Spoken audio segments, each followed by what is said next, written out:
Xoşbəxtlik yoxdur, xoşbəxt anlar var. Və bu xoşbəxt an nədədir? Sən gəlmisən, mama sən uşaqlıqdan ən sevdiyin məsələ, nə bilim, yeməyi bişiribdir. Çıxırsan ki, gün çıxıb. Çıxırsan ki, səhərdir, günəş çıxıbdır. Həyətdə uşaqlar futbol oynayırlar, sən onu müşahidə edirsən.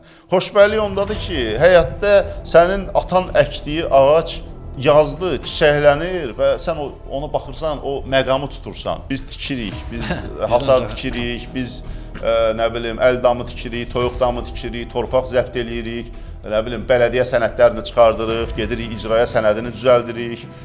Amma baxsan ki, dünya görüşü tək oxuduğun kitabların siyasında deyil ki, gəzdiyin, gördüyün fərqlərdədir. Mən 2012-ci ildə Çində olanda bəzi əyalətlərdə baxırdım ki, insanların bir müddət Çində məhdudiyyət var idi, əlavə uşağa görə və bir ailədə bir evladdan artıq ola bilməzdi. Çünki əhali sayı çox sıx idi və bu da yanlış qərar idi. Hal-hazırda Çində bu da əmək qabiliyyəti olan əhalinin azalmasına gətirib çıxardıbdı.